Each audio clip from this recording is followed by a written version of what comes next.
Hi, my name is Glenn Maxson. I teach technology classes at Del Val through the Center for Learning and Retirement Program. Today I want to give new instructors a brief overview of Zoom and how they might get started for their classes that they might be teaching this fall. So I'm going to work down through a script that I prepared, and I'll share that in a moment. But before we all get started, the first thing I want to do as a new Zoom instructor is go to zoom.us and create a Zoom account for yourself. I've already done that, and actually I'm recording this video on Zoom as well, so I'm using that feature. But my objective here is to get you started with some of the most basic settings and to try to not overcomplicate things for your first for getting out here and beginning to teach using the Zoom platform. So let's get started.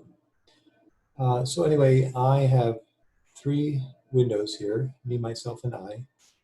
Basically, I'm hosting this meeting in the view that has the mountain behind me, and I have two other systems that basically are logged into this as participants. So we'll go ahead and get started. I'm going to share my screen. I'm actually using two screens today, and the screen that I'm sharing is going to have the information I want to present. As a participant, you'd also be able to see other information like the video of participants in your window.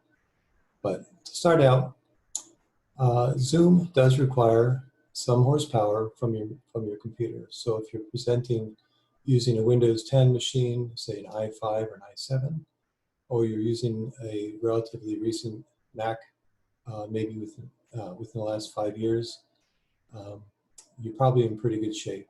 If you have a machine that's older than that, it might not go as well because, again, the resources that Zoom uses may overwhelm an older machine. The second question that a lot of Zoom instructors ask is, can I get by using the free version? Free version, once you have 3 or more users or participants online, is going to set a 40-minute timeout. And the timeout's abrupt. At 40 minutes, everybody goes away. So my recommendation has been to pay the $15 or basically use a paid account. And that way you don't have a limit up to 100 users, and it won't knock you off.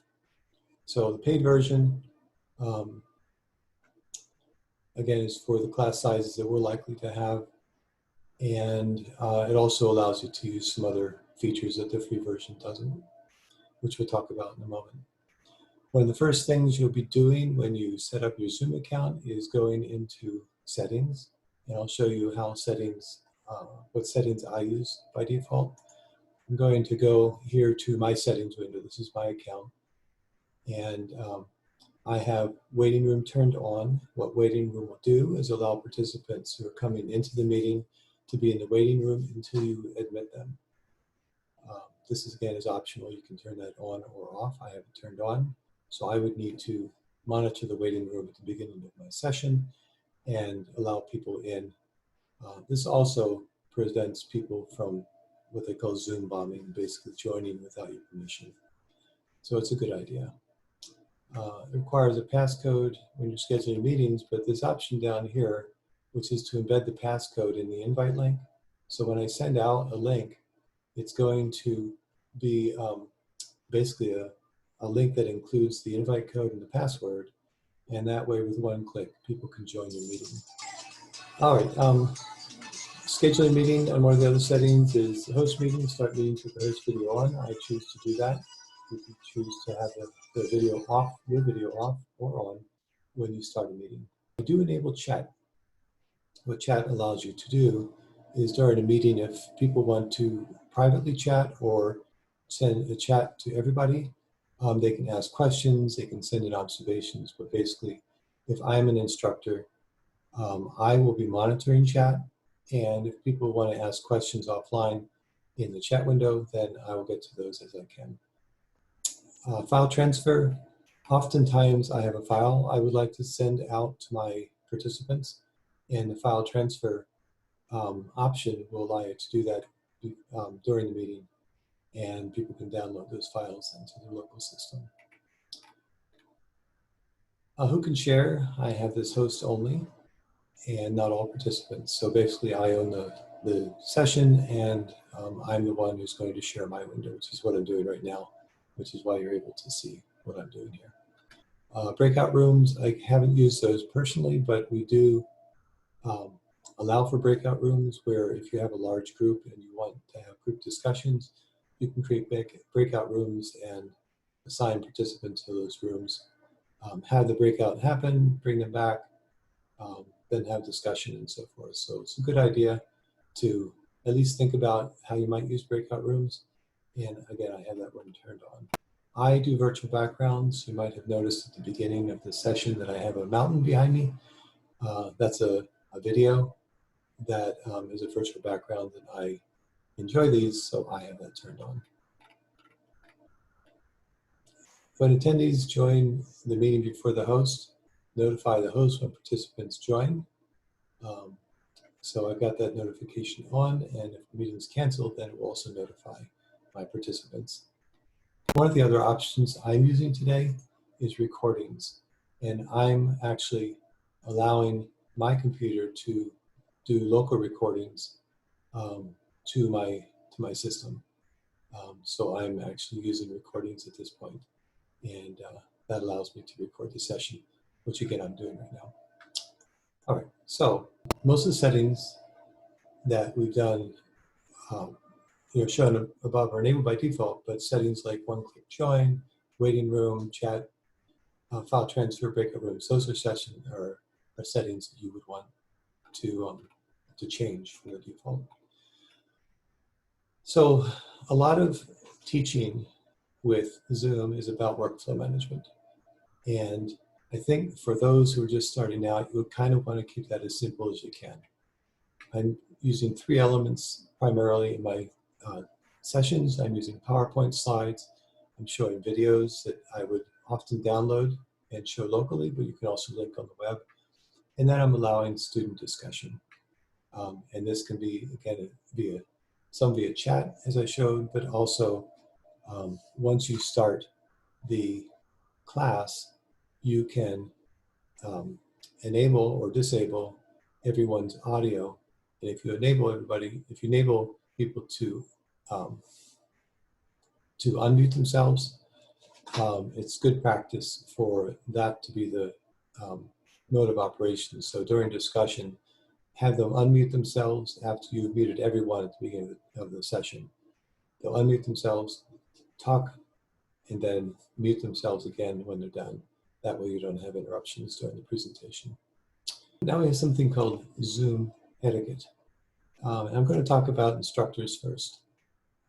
So the first item is to set up an interesting and inviting, non-distracting space for your Zoom instruction. In my case, I've got a mountain and wildflowers, but just make sure that things in the background aren't distracting. Dogs, people walking by, noise, right? Try to work on lighting so that you have the best light possible for your video. It's kind of important, and oftentimes if you don't think about lighting, you end up looking gray or green or some other color that's not necessarily very natural. Practice looking at the camera. My camera is right here in front of me. I have 2 things that I'm trying to get working so that I'm looking at the camera. One is my second screen is right behind the camera, above and behind the camera. So when I'm looking at that screen, I should be looking at you. And the second one is if I'm talking to someone on the screen, on my lower screen, during the chat part, during the interactive part, I'll bring their video up underneath the camera so that I'm actually talking to their video, which is right in the eye level of the camera. The other thing is to keep the camera about eye level, rather than low, which looks up your nose, not good, or high, which looks down on your forehead, not good. Try to keep it at eye level. So hopefully mine is kind of there. We'll see. Be prepared. Have your materials open and queued. Have things ready. Don't spend time hunting for things and trying to figure out the workflow as you go. Practice and try to get it as seamless as possible. I did some bad transitions here, so hopefully you'll learn from my bad behaviors. Be prepared. Yes. Practice your transitions. Practice with the tools. Try to get better at using Zoom, even if you have to do what I'm doing today, which is Zoom with yourself. Me, myself, and I, two participants and the host, gives you practice. Send out class reminders before each session. Oftentimes, if you send out your reminder too early, people lose it or forget it. So try to send out another reminder right before class, the day before or the morning of, so that people have that information readily available for joining your session. Start on time, end on time. Reinforce punctuality with your students. Share your session notes and supporting items to the file sharing capability. This gives them the additional information. You can also email that later on if you want to. So there's different ways of doing that, but if file sharing works for you, that's great. And have fun. Zoom is different. It's not a replacement for face-to-face teaching, but it actually works pretty well. So give it a go and have fun with it. It's a good interface. Now for students, and this is something you may want to share with your students, is join early. Have your students get in there 5 minutes ahead of time. That really simplifies things for waiting room. If you haven't used Zoom before, click on the link to download the Zoom prior to the day of the meeting. So this gets people ready to go, and they know what to do when the actual meeting occurs. So get them to practice that. I think we will have some practice sessions, but not everybody attends those. So we just want to get people to start thinking about Zoom and figure it out before the first class starts. Have your video on unless you're experiencing connection. I always like video for the host.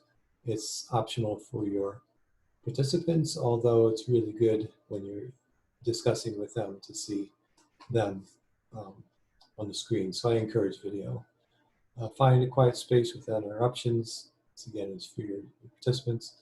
Have a plain background, avoid backlight from windows. A lot of people will set up their camera and there'll be a window behind them, and it's really not very good. Good lighting on your face. So just kind of reinforce the need to do that. Just the camera to be about eye level. This gives you kind of a lot better interaction with your students. So encourage them to do that also. You'll see all kinds of different things where people are, well, you only see the top of their head. Sometimes it doesn't work so well. Have them mute their microphones when they're not talking.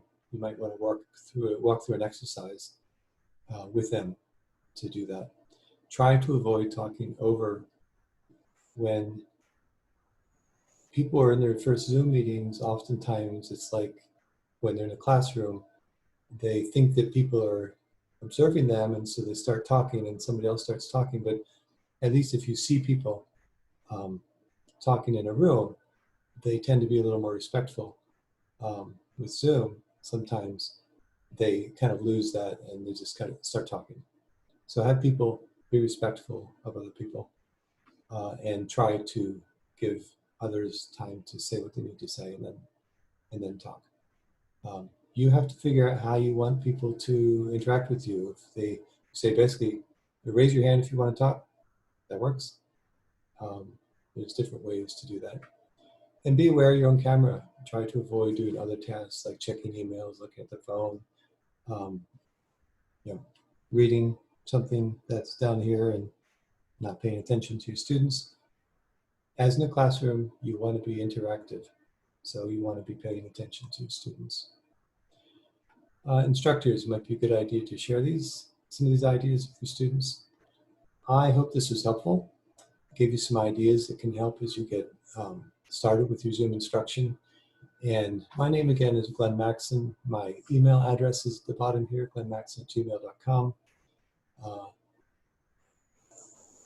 I have a website, which is seniortechadvisor.com. I'll go there in a moment. And that has my contact information as well. So feel free to reach out to me if you have questions or want help in getting started without making a lot of errors. So this is my website, seniortechadvisor.com, and the various classes that I teach, and my contact information if you would like to get a hold of me. So again, I wish you all the best as you start your Zoom instruction in the fall. And again, reach out if you have any questions. Thank you for listening. Take care.